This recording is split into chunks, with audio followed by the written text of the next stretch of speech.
পাকিস্তানে হামলা চালাতে মরিয়া ভারত। কোনোভাবেই নয়াদিল্লিকে শান্ত করা যাচ্ছে না। চীন, ইরান, তুরস্ক, সৌদি আরব, সংযুক্ত আরব আমিরাতও প্রতিবেশী দুই দেশকে বোঝাচ্ছে, তাতেও দমছেন না ভারতের প্রধানমন্ত্রী নরেন্দ্র মোদী। এবার ভারত পাকিস্তানের কর্মকর্তাদের শান্ত করতে মাঠে নেমেছেন মার্কিন প্রেসিডেন্ট ডোনাল্ড ট্রাম্প। তার প্রশাসনের গুরুত্বপূর্ণ কর্মকর্তারা এগিয়ে এসেছেন পরিস্থিতি শান্ত করতে। তবে এরই মধ্যে শোনা গেল হঠাৎ লাহোরের নিরাপত্তা বাড়িয়েছে পাকিস্তান। কাশ্মীরে সাম্প্রতিক সন্ত্রাসী হামলার পেছনে পাকিস্তানি দায়ী এমন বিশ্বাস প্রবলভাবে গেঁথে গেছে ভারতের কর্মকর্তাদের মনের মধ্যে। তাই পাকিস্তানকে উচিত শিক্ষা দিতে এরই মধ্যে যুদ্ধ প্রস্তুতি চালাচ্ছে ভারত।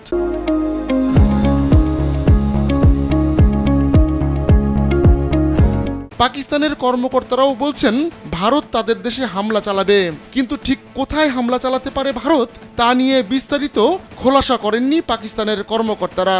তবে ভারতীয় গণমাধ্যম ইন্ডিয়া টুডে বলছে লাহোরের নিরাপত্তা বাড়িয়েছে পাকিস্তান। কেন নিরাপত্তা বাড়ানো হয়েছে তার কারণও জানিয়েছে গণমাধ্যমটি।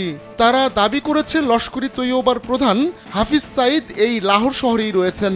কাশ্মীরে সন্ত্রাসী হামলার পরপরই ভারত দাবি করেছিল এর পেছনে হাত রয়েছে দ্য রেজিস্ট্যান্স ফ্রন্ট নামে একটি গ্রুপের, আর এই গ্রুপটি নাকি লস্করি তৈয়বারই একটি শাখা। তাই হাফিজ সাইদকে কাশ্মীর হামলার মূল হোতা বলছে ভারতের গণমাধ্যমগুলো। ভৌগোলিক অবস্থানের দিক থেকে লাহোর ভারতের সীমান্ত এলাকা থেকে খুব বেশি দূরে নয়। ভারতের পাঞ্জাব থেকে লাহোরের দূরত্ব মাত্র 24 কিলোমিটার। আর পাঞ্জাবের অমৃতসরেই রয়েছে অমৃতসর এয়ারফোর্স স্টেশন। এটি একটি ফরওয়ার্ড বেস সাপোর্ট ইউনিট। ভারতীয় বিমান বাহিনীর ওয়েস্ট এয়ার কমান্ডের জন্য এটি গুরুত্বপূর্ণ ভূমিকা পালন করে থাকে। তাই ভারত চাইলে মাত্র কয়েক সেকেন্ডেই লাহোরে উড়ে গিয়ে হামলা চালিয়ে আসতে পারে। সূত্রের বরাতে ইন্ডিয়া টুডে বলছে লাহোরের মহল্লা জোহর শহরের একটি বাসায় থাকছেন হাফিজ সাইদ। ঘনবসতিপূর্ণ এই এলাকায় পাকিস্তানের সশস্ত্র বাহিনী দিন রাত 24 ঘন্টা সশস্ত্র কর্মকর্তা মোতায়েন করেছে।